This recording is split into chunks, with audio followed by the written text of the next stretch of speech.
शिमिलीपाଳ ଉପରମୁଣ୍ଡରେ ପ୍ରବଳ ବର୍ଷା ଯୋଗୁଁ ଦେଓ ନଦୀର ଜଳସ୍ତର ବୃଦ୍ଧି ପାଉଛି। ବନ୍ୟା ଜଳ ଯୋଗୁଁ ଉଦଳା ବ୍ଲକ କଇଁସାରୀ ଜାମୁଘାଟରେ ଥିବା ଅସ୍ଥାୟୀ ପୋଲ ଉପରେ ପ୍ରାୟ 3 ଫୁଟ ଉଚ୍ଚର ପାଣି ପ୍ରବାହିତ ହେଉଛି। ଫଳରେ ଉଦଳା ବାଲେଶ୍ୱର ରାସ୍ତା ସହିତ 8ଟି ପଞ୍ଚାୟତର ଯୋଗାଯୋଗ ବିଚ୍ଛିନ୍ନ ହୋଇଯାଇଛି। विकल्प नथिबारु किछि लोक जीवन को बाजी लगाई पोल पार हेउथबा देखिबाकु मिलिछि। सेपटे गत 4 वर्ष धरी स्थायी पोल काम शेष न हेबाकु नै स्थानीय अंचलवासीक मध्यरे प्रबल जनसंतोष प्रकाश पाइछि। 3 दिन धरी शिमिलीपाल उपरमंडले लगाण वर्षा फल देव नदी फुलिछि एवं ये हूँ तार सीधासलख दृश्य आपण मैंने देखिपे जो देव नदी रही देव नदी फुलिछि एवं देव नदी रे यातायात करने निश्चित भाव में कौटना कौटी गोटे लोक असुविधा सम्मुखीन होगापाई पड़ुछि। आम सहित किसी लोक अच्छा आम सीधासलख आलोचना करवा।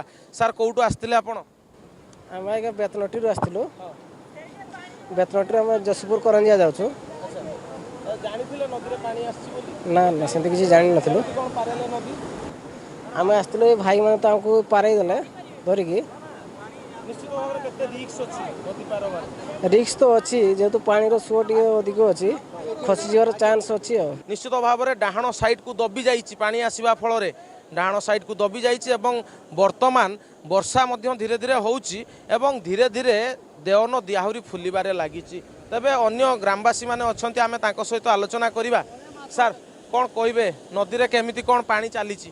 नदी तो चली देखुं आप पुल बुड़ी जाइए कौन करवा एर को तो पारे पार ना अधे लोक घूरी जाऊँगी एर टाइप एटा राति पाखु राति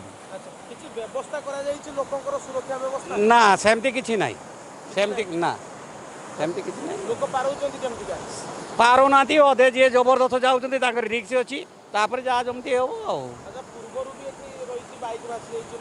हाँ ढेर जाइला आर वर्ष आमर ढेर गुड़ा बाइक लोक भासिकी सब छिड़ी चुड़ा जाइए एमती सब एटा है 3-4 वर्ष आगे पाखापाखि आपण प्रतिक्रिया शुणुले 4 वर्षर ऊर्ध समय हेब जो जामुघाट पोल रही जामुघाट पोलटी भांगी बेले अस्थायी पोल उपरे 4 वर्ष है जो साधारण लोक मैंने अच्छी से यातायात करुँच कौटना कौटी जितेबले वर्षा होउची बा देव नदीर जलस्तर वृद्धि पाउची सेतेबेले लोक माने नाही नथिबा असुविधार सम्मुखीन होउचंती। जो लोक माने अछंती से माने जो माने पारुचंती निज रिक्स रे पारौचंती आ जे माने न पारुचंती से माने घुरी अन्यत्र 10 किलोमीटर बुली जाउचंती। तबे आमे कनक न्यूज माध्यम रे प्रशासन निकटरे गोटे रिक्वेस्ट करिवु जे अत्यंत आपण ए पोल निकटरे गोटे सुरक्षा व्यवस्था कड़ाकड़ी करंतु। पोल उपरे जेतले पानी चलुची कौनसी साधारण लोकंकु पोल पारी होवा पई न दियंतु कारण जदि सेभली स्थिति लागी रुए कौटना कौटी जदि नदी रे अधिक पानी आसीबो ताहाले धन जीवन नष्ट होबार भी संभावना अछि। उदलारू अभिजित बेहरा, कनक न्यूज।